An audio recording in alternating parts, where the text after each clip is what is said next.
इस मोहल्ले में शंकर विद्यालय इंटर कॉलेज कटैया प्रतापगढ़ के हम सभी साथीगण आपका स्वागत करते हैं। आप लोगों ने हमारी इस आवाज़ को, निवेदन को सुन करके अपना अमूल्य समय निकाला है। इस दोपहरी में हम आपसे कुछ बात करने आए हैं। आज हमारे आने का, आपके बीच में यहाँ आने का, आपके बीच में अपनी बात को कहने का एक उद्देश्य है, अवसर है। संचारी रोग नियंत्रण। हमारे जो बच्चे खड़े हैं, जो विद्यालय पढ़ते हैं, उनको पता होगा कि संचारी रोग नियंत्रण का पखवाड़ा मनाया जाता है, सप्ताह मनाया जाता है और पूरे महीने भर संचारी रोग नियंत्रण और दस्तक अभियान इस समय 1 जुलाई 2021 से 31 जुलाई 2021 तक चलेगा। सरकार के द्वारा और जिला विद्यालय निरीक्षक महोदय प्रतापगढ़ के द्वारा हम लोगों को निर्देश मिला है कि हम ऑनलाइन व्यवस्था के तहत अपने बच्चों के माता पिता को संचारी रोगों के बारे में जागरूक करें। तो चूंकि विद्यालय बंद है और बच्चे हमारे पास नहीं हैं, तो हम लोगों ने सोचा कि आप लोगों के दर्शन करें, आपसे मिलें, अपनी बात कहें। तो हमारे बच्चे भी हमसे मिलेंगे, हमें देखेंगे और हम भी आप लोगों से मिलेंगे, बातचीत करेंगे। तो एक नया अनुभव होगा और हम सबको अच्छा लगेगा। जो चीज़ मोबाइल पर भेज दी जाती है उसका उतना प्रभाव नहीं होता। मैं ऐसा मानता हूं कि जो चीज़ आमने सामने होती है, आंखों से देखी गई होती है, सामने सुनी गई होती है, वो ज़्यादा असरदार होती है। तो सबसे पहले तो हम छोटी सी बात करेंगे कि संचारी रोग क्या है।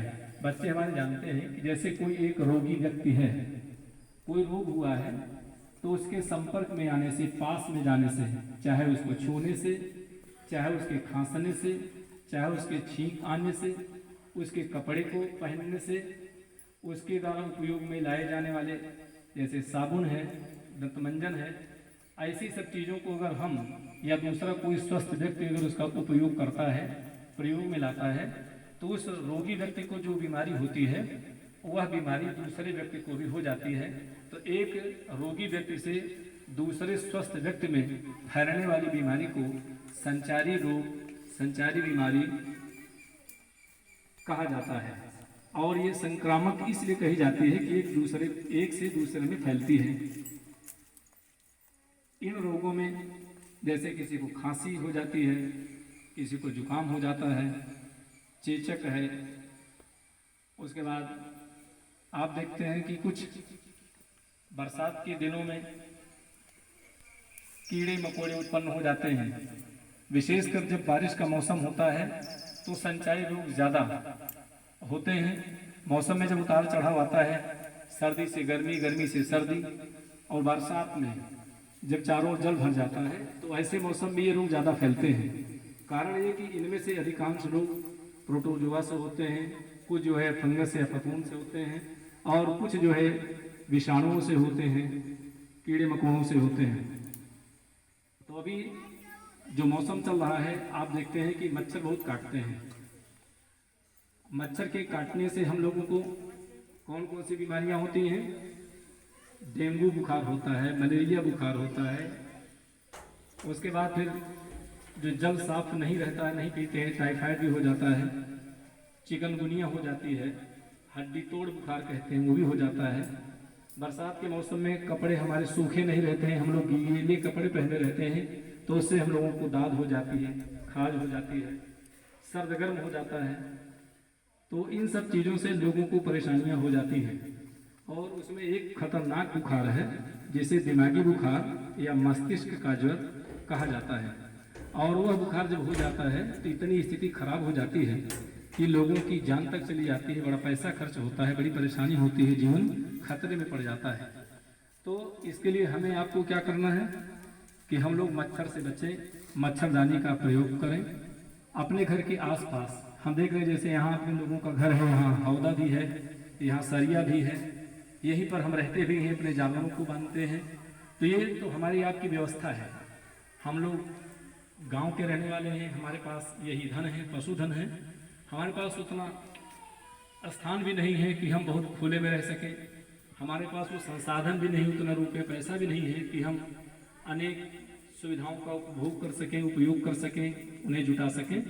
तो हमारा आपका इतना सा कर्तव्य है कि जहाँ हम लोग रह रहे हैं, धन्य स्थान कम है, हमने अपने जानवरों को बांधा है, तो आसपास में कोई घूर ना हो, उसको जो है विशेषकर इन दिनों में हम लोगों को साफ कर देना चाहिए। घर के आसपास अगर गोबर रखते हैं, नाली बहती है, पानी रुकता है, तो इससे क्या है कि उसमें मच्छर पनपेंगे, मक्खियाँ होंगी, और इससे फिर क्या है कि हमें आपको बीमारियाँ फैल जाएंगी। तो पहले तो हमें साफ सफाई का ध्यान रखना है। जानवरों को बांधें, आसपास स्वयं रहें, लेकिन साफ सफाई का ध्यान रखें। गंदगी वाली चीज़ें इनके आसपास ना फेंकें। रात को सोते समय मच्छरदानी का प्रयोग करें।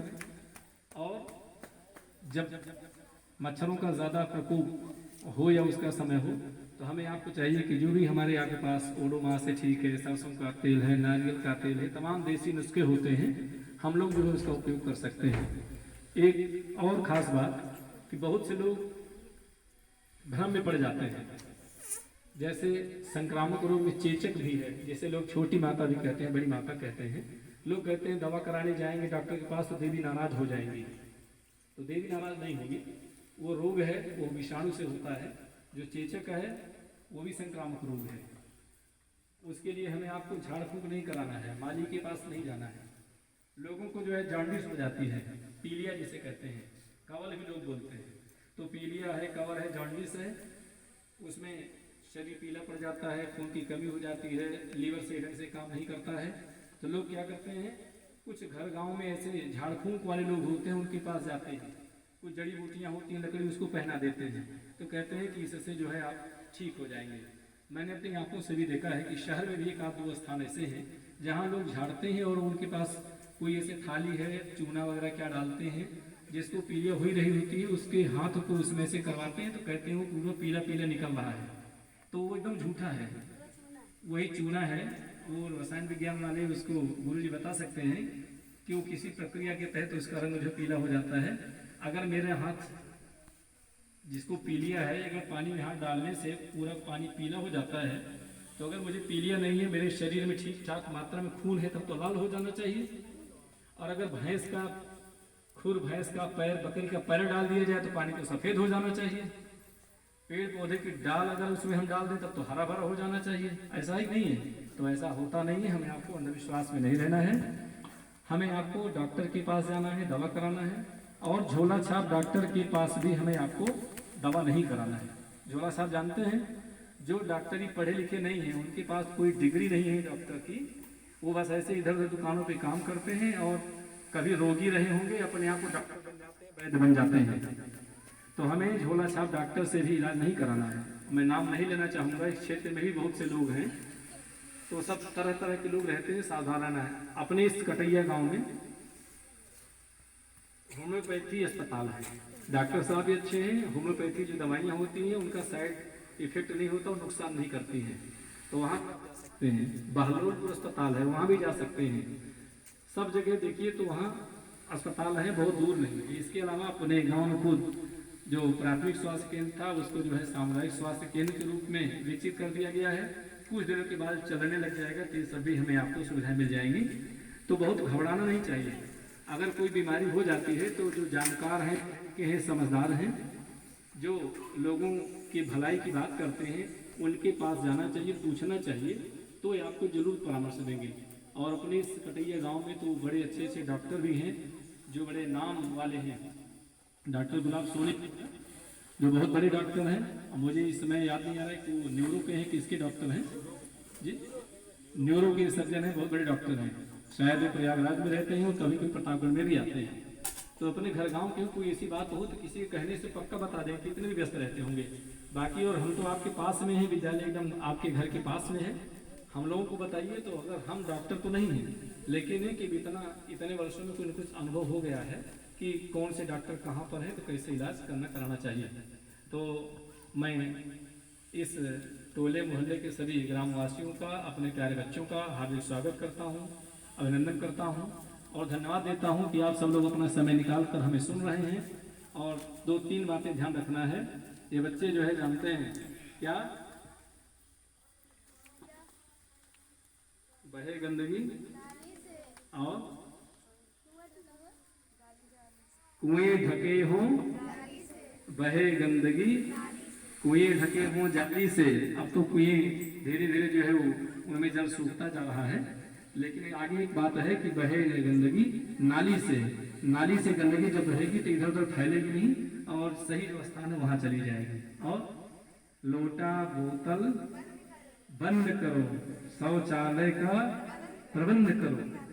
और ये संक्रामक रोग, जैसे हम लोग खुले में जाते हैं, खेतों में जाते हैं, सभी जगह लोग जाते हैं, शौचालय बने फिर भी एक आदत है तो हम लोग शौच के लिए जाते हैं, लेट्रिन बाथरूम जाते हैं खुले में, तो उससे भी गंदगी होती है और उसमें जो कृमि हैं, कीड़े मकोड़े हैं, जो कीटाणु हैं, सब फैलते हैं हमारे आपके पैर के द्वारा, हवा के द्वारा, पशुओं के आने जाने से सब ऐसे फैल जाता है और जो हमारे खान पान तक चला जाता है। हमारे आपके शरीर जो है साफ सुथरे हो, साबुन लगा करके नहाएं, तेल लगाएं, सूखे कपड़े पहने और नाखून को जरूर, ऐसा देखा जाता है बड़े पढ़े लिखे लोग भी नाखून नहीं काटते हैं, तो नाखून को काटना चाहिए। विशेषकर गांव जो खेती किसानी का काम करते हैं, गोबर सानी का काम करते हैं, और ऐसे में क्या है कि हमारे अगर नाखून बड़े रहेंगे तो उसमें जाकर वो जो रोगों को फैलाने वाले हमारे विषाणु हैं ये सब फैल जाएंगे और हमें आपको नुकसान हो जाएगा। और पेट में कीड़े भी पड़ते हैं दूषित खाना पीना खाने से। साग सब्जी जो बनाएं साफ सुथरा करके बनाएं, तो वो अगर समझाएं तो बहुत बड़ी है, ठीक है। और इसमें जो कोरोना फैला हुआ है ये सबसे बड़ा संक्रामक रोग है जिसने सभी देशों में बहुत से लोगों की जान ले लिया और जिससे हम लोग भी बचे नहीं हैं। तो आज की इस छोटी सी नुक्कड़ सभा में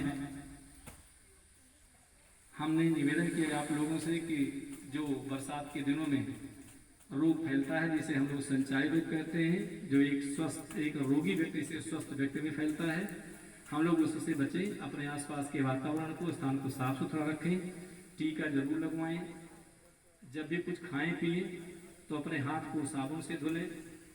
खेती किसानी का घर गोबर सानी पानी सबका जो काम करते हैं, अपने हाथ को साफ करने के बाद भी भोजन बनाएं, नाखून को साफ सुथरा रखें, साफ सुथरे कपड़े पहने। और इन दिनों जहाँ घर के आसपास गड्ढा हो वहाँ पर देखें कि पानी न रुकता हो, मच्छर उसमें न पनपने पाएँ। और कहीं अगर पानी भरा होता है तो चाहे आपका मिट्टी का तेल है 2 बूंद 4 बूंद डाल देंगे तो उससे भी जो है मच्छरों के जो लार्वा है वो नष्ट हो जाते हैं। और भोजन पानी को ढक करके रखें, कोशिश करें कि सड़ा गला या बासी भोजन न करें। बच्चे बहुत स्वाद के चक्कर में रहते हैं आजकल, समोसा है, टिकिया है, चाउमीन है, बर्गर है, पिज्ज़ा है, आइसक्रीम है, ये तरह तरह की चीज़ें खाने की रखते हैं। तो ध्यान दीजिए कि ये सब चीज़ें कई दिनों की बनी रहती हैं, कोई ऐसी खपत बहुत अच्छे ढंग से होती है तो ताज़ा बन जाता है। बाकी घर गांव देहात में एक सामान बना हुआ है तो जब तक नहीं बिकेगा तब तक वो रखा रहेगा, खराब हो जाएगा दोबारा फिर नया में कुछ मिला करके बना देंगे। तो अपने घर की बनी चीज़ें खाएं और पढ़े लिखे लोगों की बात को माने। भले हम पढ़े लिखे नहीं हैं लेकिन इतना तो अनुभव है ही है हम लोगों को, माता पिता को, कि हमें क्या खाना चाहिए क्या नहीं खाना चाहिए, अपने बच्चे को क्या खिलाना चाहिए क्या नहीं खिलाना चाहिए। तो स्वास्थ्य का हम लोग ध्यान रखें, स्वाद की बात को उतना महत्व न दें। इन्हीं शब्दों के साथ मैं अपनी बात को समाप्त करना चाहता हूँ। अगर आप लोगों में से कुछ मुझसे पूछना चाहें, कुछ जानना चाहें तो मैं आप सबके बीच में खड़ा हूँ, आप हमें बता सकते हैं। कुछ पूछना है? रिजल्ट हाई स्कूल और इंटरमीडिएट 2021 जिसकी परीक्षा आप लोगों ने नहीं दिया है, अभी रिजल्ट बोर्ड ऑफिस में बन रहा है और शिक्षा निदेशक माध्यमिक के द्वारा कहीं कोई बयान दिया गया था जिसमें है कि 15 जुलाई तक संभवतः परीक्षा फल घोषित कर दिया जाए। तो अगर मैं 15 जुलाई की बात नहीं करता हूं तो जुलाई के अंत तक जरूर रिजल्ट आप सबका आ जाएगा। हाँ, इस प्रश्न के क्रम में एक चीज़ और कहना चाहूँगा कि इस समय विद्यालय सभी खुल गए हैं, बच्चों के लिए पढ़ाई ऑनलाइन चल रही है। स्कूल में कक्षा 6, 7, 8, 9, 10, 11, 12 सभी क्लासेज में, सभी वर्ग में, सभी विद्यालयों में एडमिशन हो रहा है, प्रवेश हो रहा है। तो आप अपने विद्यालय में पहुँचें, कक्षा अध्यापक के पास जाएँ, वहाँ पर एडमिशन लें, कागज़ सब जमा करें। इसके अलावा सभी चीज़ें समय समय पर होती रहेंगी। वजीफा का फार्म भरा जाएगा, उसमें आपको जो है प्रयास करना पड़ेगा, फार्म भरना पड़ेगा। जब आपका एडमिशन विद्यालय में हुआ रहेगा तभी आप कर सकते हैं।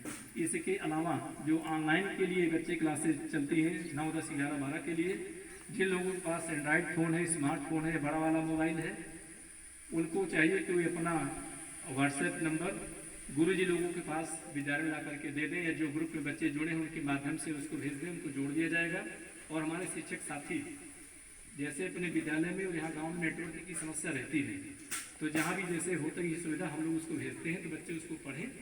और एक चीज़ 6, 7, 8 में पिछले सत्र में जो बच्चे पढ़ रहे थे उनके लिए भी राशन कुछ प्राप्त हुआ है, कुछ प्राप्त होगा। हम लोग बच्चों का खाता नंबर मांग रहे हैं, उसकी फीडिंग करवाने की प्रक्रिया चल रही है। तो 2-4 दिन में वो लोग बच्चों को राशन भी देंगे, उन बच्चों के खाते में पैसा भी भेजेंगे। और सितंबर या अक्टूबर महीने में हम लोगों ने 130 बच्चों के राशन का जो पैसा आता है, खाना विद्यालय बनता है, चूँकि विद्यालय बंद चल रहा है, तो जो कन्वर्जन कास्ट कही जाती है वो बच्चों को जोड़ करके उनके माता पिता के खाते में भेज दिया गया था। 5-6 बच्चे ऐसे थे जिनका पैसा वापस आ गया था, बैंक ने भेजा, लेकिन उनका खाता नंबर गलत था जो उन्होंने हमें विवरण दिया था। तो अगर विद्यालय में आएंगे तो हम फिर बता देंगे। बैंक मैनेजर साहब को हमें फिर लिख के भेजा था, अब पता नहीं उनके पास गया नहीं गया। तो ऐसे बच्चे संपर्क करें, अपना खाता नंबर, पासबुक की कॉपी ले जा करके दे दें और आधार नंबर वगैरह दे दें, जिससे फीडिंग हो जाए और उन बच्चों को, उनके माता पिता को ये लाभ प्राप्त हो सके। सभी लोग स्वस्थ रहें, सभी लोग पढ़ें, सभी लोग बढ़ें। और किसी को कुछ पूछना है? बच्चों के माता पिता जो खड़े हैं, भाई बंधु, बड़े बुजुर्ग लोग, कुछ कहना है? कुछ नहीं कहना है? चलिए, आप लोगों ने हमें धैर्य से सुना। आप सबको प्रणाम करता हूँ, बहुत बहुत धन्यवाद। जय हिंद। और कोई बात कहो तो